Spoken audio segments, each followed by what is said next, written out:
Welcome everybody to another exciting episode of HomeKit Insider. You've got me, as always, Andrew O'Hara, and joining me this week is Wes Hilliard. How you doing this week, man? Pretty good. Frantic. A lot of things going on. We're preparing for an iPhone season launch, and not to mention, it seems like everything family and life related happens somewhere around August and September. So it's just busy times for us all. It is an insanely busy time because the weather finally gets ideal, right? We start to have weather that is it's warm, but not too warm, but not cold. Still weather to do things outside. We have the beginning of football season coming up here. Everyone's trying to get vacations in the last second, but at the same time, we're going into iPhone season. We've got iOS and all the other updates that are dropping. There's another, to me, a fairly big product that usually launches in the fall that I'm excited for. There's a lot of things going on. We got IFA coming up, which is why we have a jam-packed episode this weekend, likely next week. So some really cool things that we get to talk about. So let's go ahead and get into this. Some of this is IFA related news that dropped ahead of the event, which I think takes place September 6th to 10th, somewhere in there. So a lot of these things are being announced right beforehand and be shown off during the show. Other stuff is just happenstance, including our first new product that launched this last week, which was the 12 South Butterfly SE. So if everyone remembers the Butterfly, which has become one of the internet's favorite chargers, this is a little magnetic closure. It's similar to MagSafe Duo, but the original one had an aluminum outside with the faux leather. It folded in half. When you unfolded it, you put your iPhone on one side and your Apple Watch on the other. Powers up over USB-C. Great charger for travel. Well, now there is the Butterfly SE. So this is $30 less from the metal version. So it comes in at $99, which is still not cheap, but you have actual Qi2 on one side and you have Apple certified fast charging Apple Watch puck on the other side. So $100 for this thing. It does support standby, which I had actually never realized before, Wes. But if you take this little thing and you put it on the back of your phone and you put the two sides together, it'll actually hold it up in standby mode. Kind of a kickstand. Yeah, basically a little MagSafe kickstand that we see every once in a while. So that's very cool. So we got a standby mode. Yeah, there is a pink, black, and a white, or as Andrew Green, their CEO, says, there's strawberry, vanilla, and chocolate flavors now. But they're basically plastic instead of metal. I think I like this. And plastic's fine. I wish more companies would just play with color. I understand everything, especially Apple, black and white kind of goes together. Maybe you get a splash of gold every now and then, but it does feel like we're just devoid of color on everything. Even Apple's iPhone lineup doesn't really do the colors too much anymore. The standard phones still get them, but they're so muted. It's just, what happened to color? Where'd it go? I've been saying this for years. I love a very poppy color, and it really bums me that everything is so muted. As much as I love the 15 series and the titanium, I really, really like the titanium, but the colors are as drab as can be. It's gray, light gray, and dark gray are essentially the colors that we're getting for the 15 series, and they don't seem that much better for what's been rumored for the 16. It's we're going to get that beigey gold, Zoom light brown, gold, sand brown, whatever, but it's not a color. It's not a dang color. I would totally kill for a product red iPhone 16 Pro. 100%. I love the product red ones.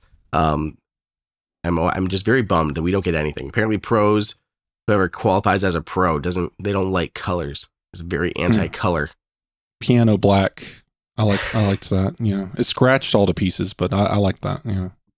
Go back to, I will say, I was going to say the actual, I don't have it here on my desk anymore. I took upstairs for some filming, but the iPhone 15 in the matte black, that looks hot. I really like that matte black finish. This looks really good. But Pro line, you get just 4 shades of gray. That's what you get. Okay, well, talking about gray things, We have the new version of the Nomad Stand One Max. So this is the third generation of this Qi2 charger, which I do very much like. And they go for that rugged thing. But yeah, they're definitely in the wheelhouse of you have black and you have white, or you have carbide and you have silver, whatever they want to name it. But we're going to come back to it later at the end of the episode because I'll have an actual hands-on with it. This thing is $150. And the biggest thing with this Gen 3 version, it was redesigned to support standby mode because the Apple Watch Puck was previously elevated. But this has definitely been a fan favorite. I like this design. They really do crank these things out, don't they? It feels like 3 in as many years. And I mean, you don't really see that from a lot of accessory manufacturers, especially stands, where MagSafe was kind of the promise of buy once, don't worry for 5 or 6 years. But I'm glad Nomad's innovating in this space. It definitely, I feel like this is like the alternative to the very popular 12 South stand, which is the high-rise 3 that it's flipped on its side, basically, compared to this one where it's front to back, where this one is side to side. I guess it really depends on what you're going for. A lot of times if I'm at my nightstand, right, my watch is on my wrist. I charge my watch. So I don't know. I wonder if anyone's ever going to take into account the fact that I want to emphasize standby mode for my phone because that's what I'm going to see the most. I'm never going to see my watch in nightstand mode, honestly, because it'll always be on my wrist when it's not charging. Yeah, I'll definitely have more opinions to share towards the latter part of the episode. Right. But the biggest thing here, like they've had to make changes because they originally came out with the MagSafe version. So MagSafe, great, perfect. And you'd think they'd be good to go. But then Apple threw that wrench into the mix by last year introducing standby mode. And it was like, okay, now we have to adjust for standby mode because with that Apple Watch, hanging next to it, there wasn't quite enough space to make it easy for your watch and your phone to sit there, especially if you had one of the bigger phones. Right. So then I think they first switched to Qi2 because Qi2 had also come out last year. So they okay, we got to get into the Qi2 situation. So they migrated to that from MagSafe because it is more affordable. It's cheaper to manufacture, easier to certify, and cheaper for consumers to buy. So it's going to be a bunch of benefits there. So I can understand the moving to Qi2. And then they had to introduce a newly designed version that dropped the Apple Watch to the bottom to deal with standby mode. So I am impressed that they've been able to iterate on this design to take advantage of all these new technologies. But for anyone who bought the MagSafe one, it still works just fine. There's nothing wrong with it. You just might have that standby situation if you do have your Apple Watch on there at the same time. But I've always enjoyed Nomad. I have one of the magnetic leather backs attached to my phone right now, and that's been pretty great. I've had that this whole year and had really no issues with it. I think if they come out with that for the 16, I will be getting it once again for sure. I'm excited to see what they're going to do for the 16. They are definitely one of the ones that like holds their cards against the chest until the last minute. Like they'll reveal theirs like on a launch day. Like you guys know, we get embargoed information. Like a lot of stuff that we're talking about in this episode was given us to under embargo. But Nomad is definitely one that like they want to make sure they're right. Like we have things up in the air this year. Like, okay, is the action button really coming to all 4? Yes. Yeah. Is the capture button, is it going to exist? And is it going to arrive on all 4? Yes and yes. But they aren't going to put their things out there until they know for sure. They really play fast and loose with this. Just let's make 100,000 cases with the thing we think is coming, and it's not actually here.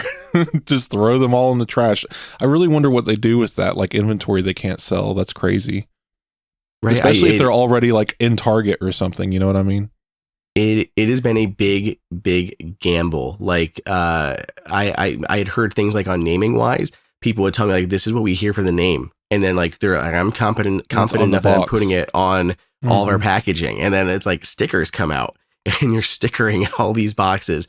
Or last year we had the action button and there was 2 different ways, companies could go. When they're looking at schematics, they're not really getting like, they don't know what the button's going to do or how it's going to move. They just know that there's like a 3mm by 6mm cutout that they need to allot for on the side of the phone. Like that's what they know.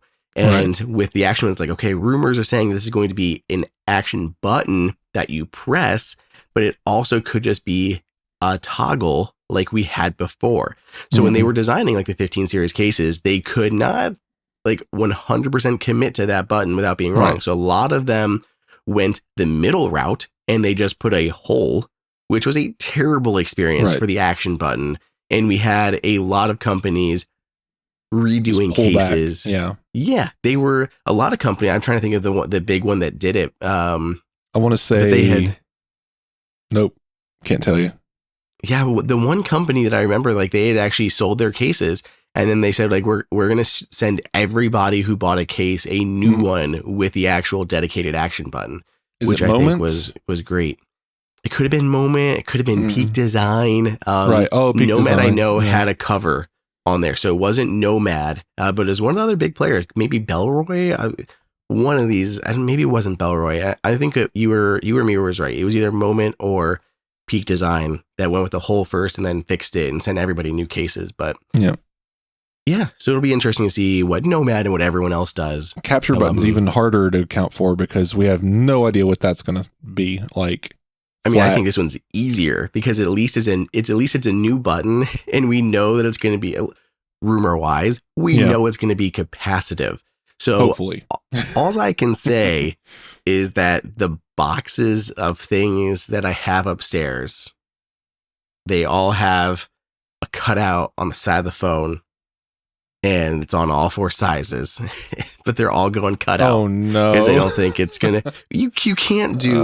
You're not going to be able to do a covered button. You're not going to do a covered button. It's just not going to work. It's too soon. So we'll see. We will see very soon. Okay, I want to get your take on all of this, Wes. So I had an accessory manufacturer reach out to me recently, and he gave me a little bit of insight into some meetings that he'd had with Apple within the last however much time. But there was 2 big things that I took away from his conversations. First is that Apple has seemingly abandoned HAP, the HomeKit Accessory Protocol, which is what developers, manufacturers used to create their Apple Home accessories. They build it on the HAP, which is how you like authenticate and adds and binds and operates with HomeKit. They have said that there's going to be like that will continue to work. No one panic. All your stuff will work basically forever here. But going forward, any new updates will solely be via Matter. So in terms of new devices being added, new controls, whatever, it'll all be through Matter because there's going to be no more additional updates to the HAP. So, good and bad here on all this. So first, we can still have changes to the Home app.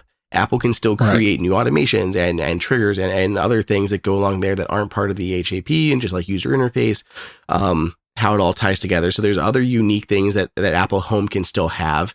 It also means like Apple's clearly working on Matter. Like the way the CSA is set up, all these member organizations are putting their people to work on this, and they're all contributing, working together. So Apple's team, like we have heard that Apple's smart home team is not massive by any means. So to me, this sounds like, hey, they're putting their devs to work on what is important, which is Matter. So Apple's devs are working on Matter. Why also work on the HAP at the same time? So I mean, I get that. That's the point of coming out with a new standard. It should eventually supersede the old one. I mean, the HomeKit protocol worked for what it did. I don't like that Matter still isn't solid in its implementation just yet. So it feels like we're replacing something that was at least somewhat useful with something that's much more unpredictable. The other day, which I still haven't resolved that, I'm gonna have to do that this weekend. I've just been busy, but we had a brownout at about 11 p.m. It was just quick off, quick on power outage. It ruined HomeKit. I don't know if it's beta related or what, but I tried to give it a day because that's usually what you have to do. Is it just everything will get back in sync? But throughout the day, I would get 400 notifications from camera offline, online, back and forth from 3 different cameras. Different lights just decided they were never going to come back. My bedroom light turned itself on 3 times throughout the night, just randomly. Like, I don't know what happened, but it's like a blackout that specifically targeted HomeKit or something. So I removed like 4 cameras, multiple lights, multiple like wall switches, the outlet switches, and finally just trying to get rid of everything that came up with an error. And every time I removed something with an error, a new thing would pop in. Finally got it down to a like steady medium. And now I'm going to go back and re-add everything one at a time. So like something crazy. It must have been related to the home hubs, but I'm not sure. Something weird happened there.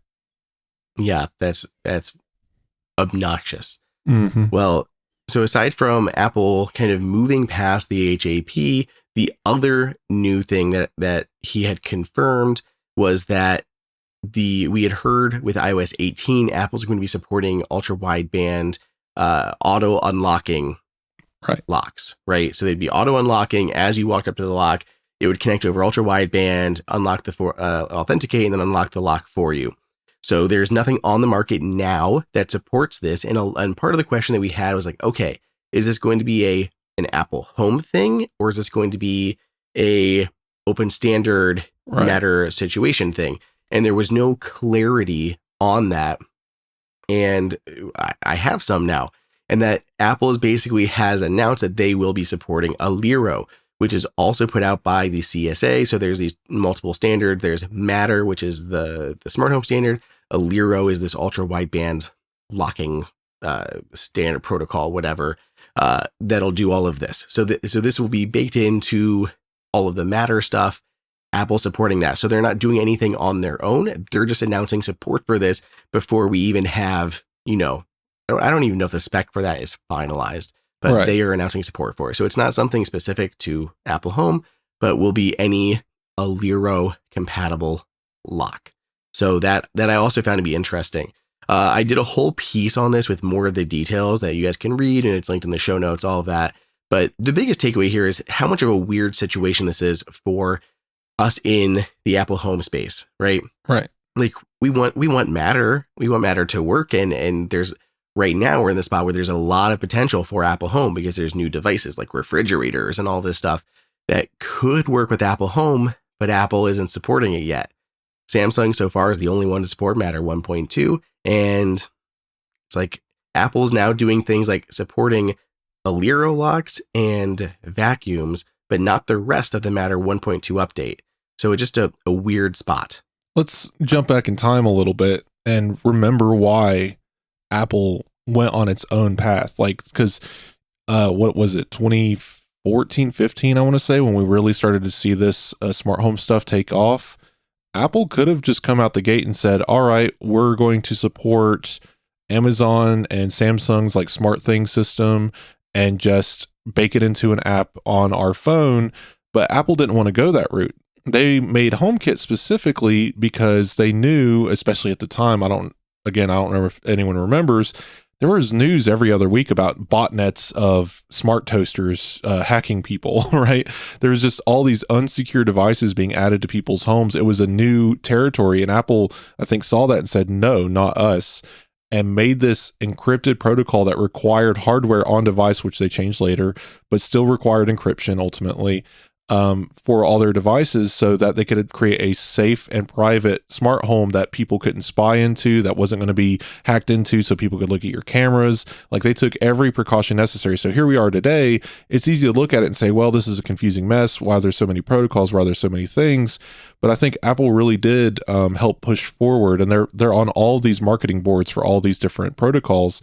They pushed the idea that the home should be for the user and not for the company trying to make more data, money off of data and stuff like that. So I think it was a long path here, but we're a few years away from it finally all kind of solidifying into a useful universal unit where you're right. We go to the store, we pick up a box, it's a smart bulb, we take it home and it works. And that's all we need to know. Yeah, that's how it absolutely should be. And right now we're in that weird middle ground. When Shane was on the show, we talked about that air purifier that was certified with Matter. That is part of the Matter 1.2 spec. Apple is on the board of the CSA, helps develop Matter. Apple supports Matter. Here's a Matter purifier. This should be as easy as I see that logo, I'm going to buy it and it's going to work. And yet, no. And it's even weirder in that situation because Apple Home supports air purifiers. Like if it was a HomeKit one, it would work. It doesn't support Matter air purifiers. It's so specific. It's annoying. And I'm with everyone on this. It needs to happen faster. I don't know what they need to do over there. Hire another person to add to their 6-person team. I don't know, but it definitely feels like they're moving oddly slow for, again, a company with near infinite money. Just I know you can't throw money at every problem, but this feels like one of those ones that you can maybe figure it out. Because I mean, if Samsung out here can do it, I feel like Apple has the ability to figure it out themselves.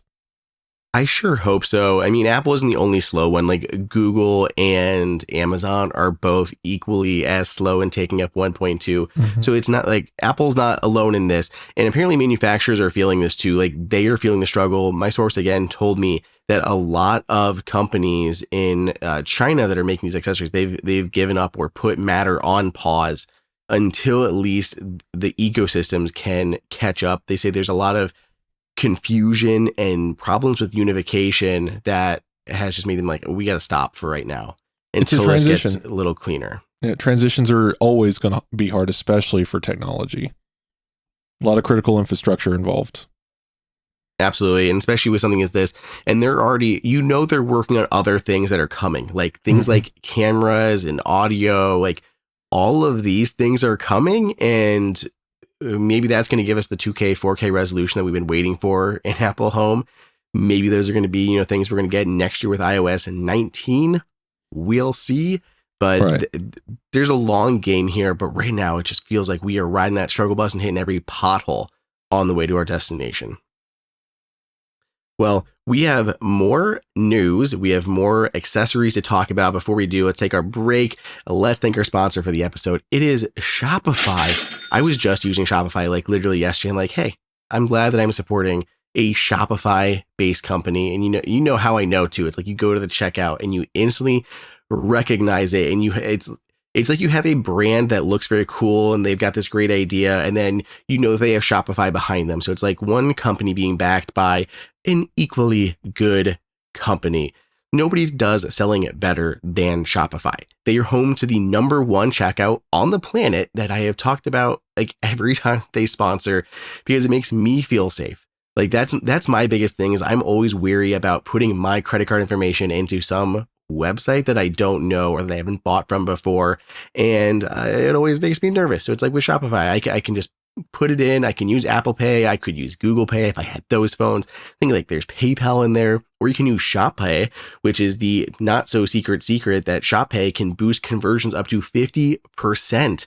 So that means you're going to have way less carts going abandoned and way more sales going in. So like all good things there. If you are growing your business, your commerce platform better be ready to sell wherever your customers are scrolling or strolling on the web, in the store, their feed, everywhere in between. So it's no secret. Businesses that want to grow with Shopify.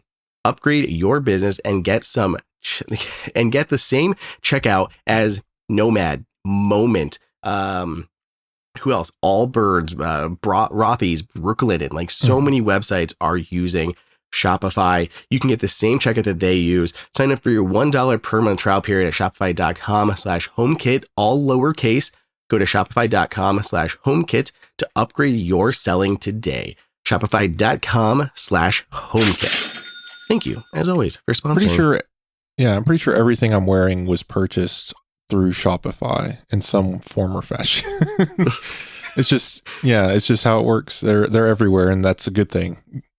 Absolutely. They've done such a great job of expanding their stuff and helping like these businesses, and it makes it so easy to scale from just starting out to like these massive companies, like, which I think is what makes it so impressive, is like literally tiny startups are using it as well as massive ones, or at least larger ones like Allbirds. Well, speaking of pretty cool companies, Journey, they have a new one. This is called the Axie. It is a 3-in-1 global wall charger and 10,000 milliamp hour battery power bank. We're getting a lot of these now. Have you seen these a lot, Wes? Like the plug into the wall, but also like charges a battery pack at the same time. I have one in my drawer over here. I was thinking about going and get it. It's funny, not this particular one, but yeah, I've seen these before. But the one I have is kind of old. It's Qi, like original Qi charging, so it's next to worthless in that department. But yeah, with a couple of extra outlets for USB ports. It plugs into the wall and has a battery bank in it. Like it's an all-in-one charger, and they come in real handy, especially like just take up less. It's one device does everything kind of situation, takes up less space in a bag. I think they're really smart. I mean, these things can take up, they can basically bundle 3 different accessories that you would travel with into one, which I find very, very cool, whether it's from Journey or any of the other ones, because you guys know, like Anchor and plenty of others have comparable products. But the whole idea is like you just take this one product, that product plugs into the wall. It's got an integrated cable and an integrated, MagSafe charger on the side or Qi2 charger on the side. So like you have a battery pack, you have a wall charger, and you've got cables, like all into one thing, which I think is very useful to take around with you. So Qi2 charger on the side, so you got a round puck that kind of sticks out a little bit, will not work while it's on the wall. So like don't try like stick in the wall and like put your phone vertically on the side, but it is there. When you remove it from the wall, you can there's an integrated cable that can turn into a little carrying loop. So it's got a little holder on the side. I was looking at that. I don't know if I like that you can you're carrying it by the cable. I don't know if I like that. That's becoming a thing. I'm assuming they are planning for this in like that. I mean, that's a design aspect. Right. So like I know they got to be. It's a sturdy looking cable. I'm sure it's fine. It just as an electrician, It makes me queasy. It's just like I'm going to use this extension cord to carry on my computer monitor. It's like, wait, what? What are you doing? And usually they don't like connect or whatever. Like it's not like it's plugged into a port and then you're carrying it and putting pressure on that port. So that's taken into consideration as well. But what I do like is it can handle 3 devices at once. So you put your iPhone on the side, plug one cable into something, and there's also a USB-C port that you can plug into a 3rd device. So you can power 3 things up with this all at once. And world travel adapters are included. So you can swap this thing out. So you can take it with you traveling as you jump around Europe or whatever people do these days. Yeah, and power indicating lights, they're coming back. We now know how much power is in this battery pack just by looking at it. Isn't that crazy? So crazy these days. Well, the next one we talked about on the show, I think a little bit ago, but it is now available. So this is from it's called the ThorBolt. ThorBolt. ThorBolt. Yeah, I don't know how I like saying about. It's weird. I'm like saying with some marbles in my mouth. ThorBolt. Well, this is it's an internal latch lock. So for your interior doors, your garage doors, anything like that, has a little code on the outside. So you can put a code in. There's a fingerprint reader on the top. So you can put your fingerprint reader or your fingerprint there to authenticate, or it works with Apple Home.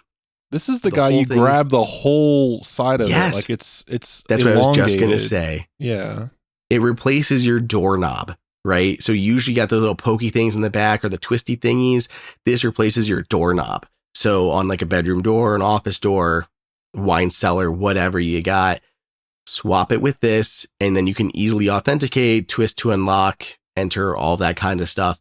It looks pretty decent. Like no concerns here. I never think these things match style, but this is pretty minimalistic with just matte black and like, big part sticking out. They're $90 and there's a $10 coupon right now on Amazon if it's still there by the time this episode airs. But it's Thread. I forgot to mention that it is Thread based, which I love.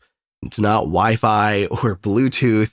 You have Thread, and door locks are one of the things that I think Thread is amazing for because it should be self-healing, very reliable, but super low power draw. So a lot of benefits there for connectivity. Yeah, these are interesting. I mean, smart locks are so specific. Like I feel like that there's so many of them because taste plays a part in it of the decor, how it's going to work. I had the August locks forever, and everyone that ever came in my house acted like they were locked in. Like they looked at it and like, what am I supposed to do? You grab it and turn it. I don't know.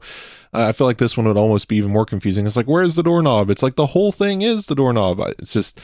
It's definitely for the owner of the house, or maybe not for a main door, but I'm always going to be one who leans more towards it's going to look like a deadbolt. It's going to look like a natural doorknob, because something about having it be flashy or different makes everyone confused. I don't know why. Yeah, no, I get you. Okay, Wes, I sent you a picture for everyone at home. Imagine like a bunk bed, but instead of a bed for a human, Oh no. it's a bed for your phone, but not just one phone, up to 4 phones. Good Lord. This is the Zens Quattro Charger Pro 4, and I love it. I am here for this. So it is literally like 2 thin slabs of aluminum that are just wider or deeper, whatever you want to say, than a Qi2 charging puck, like the round puck. So that is how wide these are. And there are 2 of them, one on the bottom, then there's a pole in the middle, and then a second one on top. They are completely stacked, and you can charge 4 Qi devices, including like 4 iPhones, all with magnetic Qi2. Now, you're talking about a very specific use case here, but I am just all about this. This looks like, to me, an almost perfect kitchen device, because like you have like my wife and I, we also have a phone for our son, and then we have usually AirPods sitting around, and we usually play, like, we have a 3-in-1, I think, right now, or it's Right. a 3-in-1 with some USB outputs as well. So we can plug in things like a security camera or whatever, like the MagSafe wallets that need charge with a specific little cable. So it works well, but usually we have 3 phones that need to be charged here because it's like the central location in the house. We're in the kitchen, we're in the dining room, living room, and we keep taking each other's phones off and putting them there. This would solve that. You can put 4 phones there and charge with 15 watts of power each. I've run into issues before where this would come in handy. It does look a little ridiculous. It's like a little bunk bed for your phones. But yeah, no, this is a smart solution, especially in a world where MagSafe is easier, because we've now gotten to the point where me and my fiance have iPhone 15s, so we are USB only or MagSafe. And every time someone gets in my car, they need to charge, and they all have Lightning phones. Now we're just kind of stuck in this trap, and it's just like, what do we do? And it's like, oh yeah, MagSafe. I have 1 puck in my car, so I take my phone off of it, let them charge their phone for a while. It's just like, do I really need to keep carrying a Lightning charger around just for these random people who never have, always at 2% getting into my car? Like, come on. For sure. This is my son's phone. Like, I know he's a toddler and doesn't need a phone, but like his mother, or sorry, not his mother, my mother-in-law, his grandma, like, she doesn't usually carry a phone with her at all. So it's like, we want to have something that she can take with him when she has him. And it gives us a little peace of mind. Like, we can see where he's at because we have Find My on there. And so people who, those of us that are really into tech stuff, it's a balance, right? With kids, it's like, where do you, because you're excited about tech, but you don't want to do too much tech. You want to have like outsidey things and like all this balance. And one of the things that I've been trying my best to do with Harrison is like, you don't take people's phones.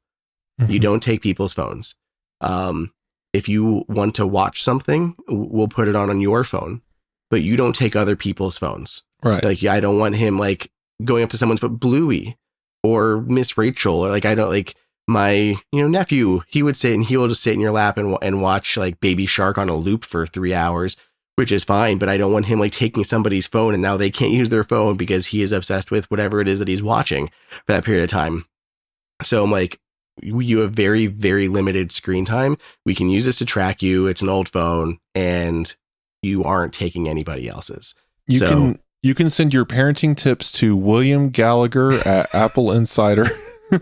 No, we actually, it's funny you mentioned this here because on Friday's episode, as you're listening here, last Friday, William and I discussed kid stuff as well, because turns out a kindergartner got found because they had an AirTag strapped to them, but they got lost on their first day of school and just like left on a curb somewhere. It's just like, it's a whole story. But yeah, like, I'm with you. Introducing technology to kids, it's always going to be difficult. I don't have any of my own, but I have like 11 nieces and nephews. We've encountered these kinds of questions before of when, how, and why would you do phones, Apple Watches, AirTags, all this stuff, and it's a very complicated thing to navigate. And I'm totally with you on that. Yeah, but I mean, the whole point of that was it's a Lightning based phone. Yes. I'm done with the Lightning, and I'm not keeping it. So it's like boom, yeah, it's a 12 or whatever. So you got MagSafe. Mm-hmm. It helps. You can go there. Yes. So this is really cool. It's like just maybe even I just need to pick one of these up for the studio, because like I'm looking at my desk right now. Half of these things are dummy phones, but I do have like a mini we still have here, and I've got a 13 over there for some reason, and like that's also a dummy phone behind me. That's a 16 Pro Max or whatever. You ever try to answer one of your dummy phones if it starts ringing? Oh, I've had the thing where I'm not sure which one on the desk is ringing or making noise. And I also just go through the thing every year of like the AirDrop stuff freaking out and all the phones start vibrating. So yeah, like it takes like, I did a short last year on it because I thought it was interesting. Like, here's how I prep these phones for the studio. Turn off the AirDrop proximity thing, turn off this, and this, like set the screen to like manual brightness instead of automatically adjust brightness. Like all of that stuff to try to make filming these things easier. But yeah, it's always fun. Like, wait, which one of these is vibrating at me? It's always a pain in the butt. Okay, so after we talked about Zens. This is interesting. What do you looked at these notes here? What do you think of this? I don't even know what to say about this, Wes. It's a light bulb. Well, there's one part is a light bulb. Let's see, the Luon Hub. I guess that's the main part of this. Like home, it's a Apple Home only guy, which is interesting, right? Yeah, I have no idea. Like this is definitely one of the more unique things that we've seen from a company before. Let's see if we can dive in. It's called the LuBase. The company's called Luon.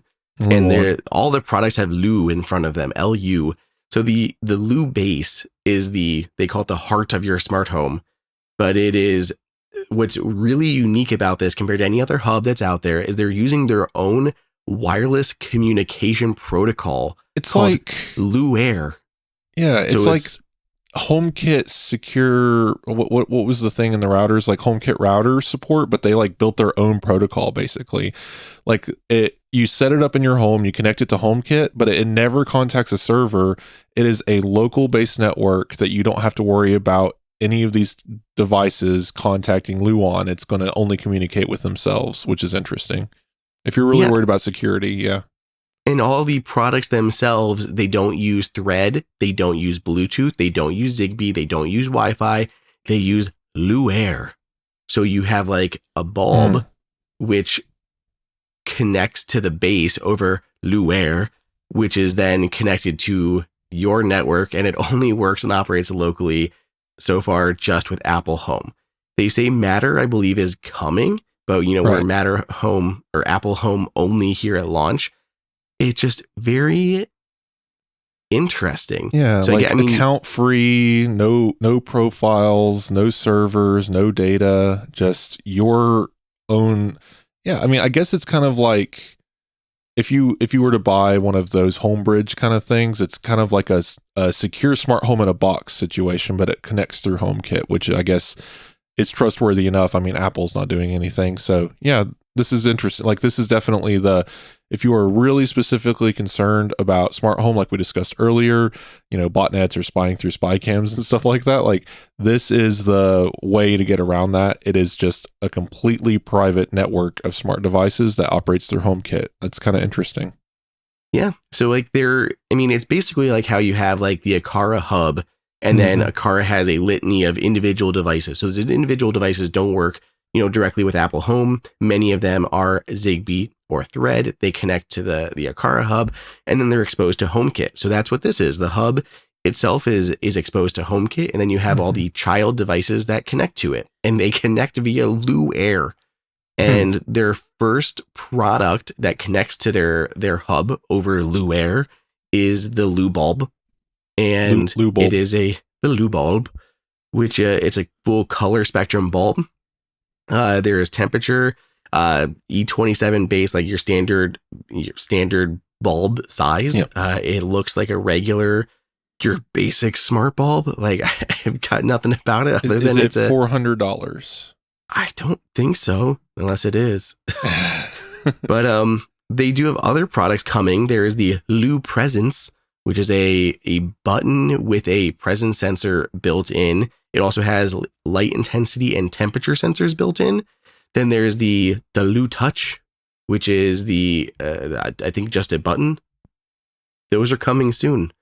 So this is intriguing to me. Yeah, it looks like one of those companies that sells through partners. There is just no buy button on their website. I cannot find a price on this thing. Well, it keeps kicking me to the EU when I try to buy. So 163 euros for the LuBase and 25 euros for the bulb. It's a little more expensive than you would see the what are they called, nanoleaf bulbs, but probably you're paying a little bit more for that home security connection and all of that, because there's no way that they're going to be able to even subsidize their costs through data collection or anything like that. Not that nanoleaf is, it's just that's usually how most devices get cheaper, is some sort of back end deal. So I'm just curious at what the point is. Like, why do we need a new wireless protocol? I feel like we have Thread, we have other ones. Everyone's throwing their weight behind them. Why make a new one that is somehow special to you? Wireless protocols are not easy. They are very difficult to do and maintain. And why would you just want to spin up a new one? Someone probably would buy this product simply because it comes with its own protocol. I mean, we looked at a house today with 4 propane tanks that available to power the house for 2 weeks if the power goes out, and has that like what's it called, razor wire on the front fence posts. It's just like, who are you protecting yourself from? But there are people out there who want every protection available, every backup known to man, to ensure that whatever danger they're afraid of, that they are ready for it. And companies like this, I think they know it. And to be fair, there are places in the world, including the United States, where you might want some extra protection. So I can see the reason why, but it does feel like it's a little extra. Well, if anyone wants to learn more about the Luon Hub or any of these other products we've talked about this week, they are in the show notes. So let's round this out with a hands-on of the Nomad Stand One Max 3rd generation, which I have here on my desk, and I'm going to try the best that I can to not hit the table or my microphone with it while I show it to you. So suddenly everything blacks out, the whole desk just falls down, right? What's always crazy about these is how much they weigh.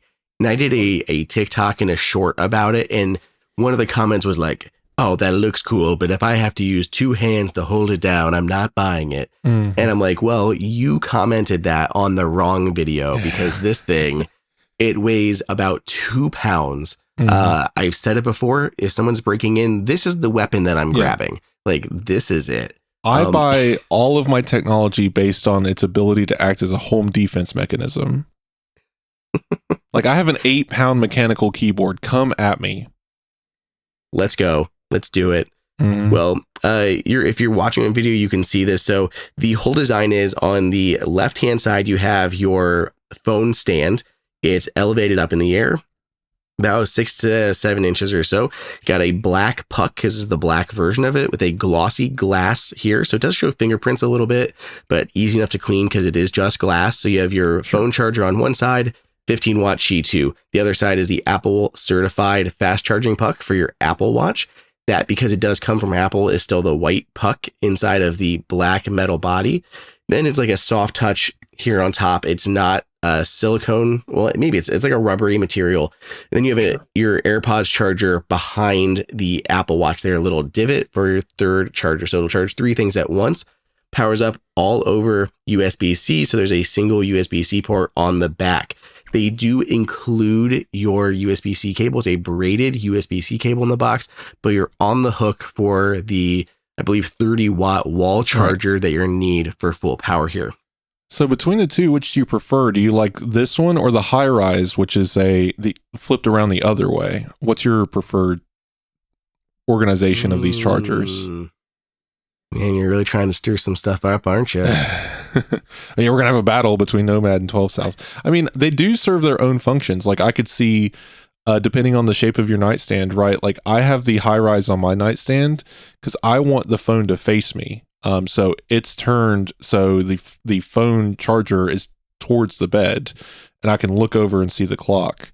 Whereas this one, maybe if you don't want the clock facing you directly, it would face away from you. I feel like this would be a better facing away from you one because of the organization of the chargers. It really just depends on the layout you're going for. What I would say is for my personal setup, the Nomad one is better for my desk. And the reason why is because while sitting at my desk, I want to see my watch because I'm looking for the charge status. I wear this thing all the time. I'll charge it once every day or so. Every day, I try maybe put it on there just for a few minutes and top it off, or I'll put it on like I'm in the shower or something like that. But I do have to keep an eye on it to get it charged so I can put it back on my wrist. So when I'm sitting at my desk, I want to see where that charge is. So next to my bed, I actually have the OtterBox one, which is similar to the high rise. So it's like your stacked one, just does two. It's got your phone in the front and your AirPods in the back, or your Apple Watch in the back. That's what I need. I don't need a third one for my AirPods or anything. Just those two. My AirPods can charge over MagSafe or on the Apple Watch puck. So like base is covered. I like that because I keep my nightstand incredibly messy, like just terribly messy. There's things everywhere. This takes up a lot of space, so I don't want that on my nightstand. But my desk, I have more space, and I want to see my watch to know it's charged, but I also want that support for standby mode. So this does give you, like, put your phone on there in standby mode, put your watch there. You can see both of them at the same time. You're good to go. Yeah, I like that. I still think someone needs to, I don't know, just tuck the watch charger behind the phone charger. Because again, for me, in my use case, I'm never charging both at the same time. Maybe that means I should have different chargers or something. But these 3-in-1s are always funny to me because it's like they're trying to display everything. And I'm almost never looking at both the watch and the phone because usually the watch is on there when I'm not looking at it. And then I come back and put the phone on the charger because I'm going to bed and putting the watch on. You know what I mean? I just, I don't know. I think it's funny that they're all up front for display, that you got to look at them. See, what I think is funny, and this again might just be a unique me situation, but when you see chargers usually come in like two flavors, they come in as a 2-in-1 or a 3-in-1, right? Those are the ones you see most often. The 2-in-1 will be your Qi2 or MagSafe plus a regular Qi charger for your AirPods. And then your 3-in-1 will have your Watch. Qi2, your regular Qi, and then Apple Watch. I'm like, I kind of just need the phone and the watch. I don't need that tertiary charger. But the reason they do it is because it's an easy upsell, and a regular Qi charger costs nothing. Like, I literally they slap those into everything to add. Yeah.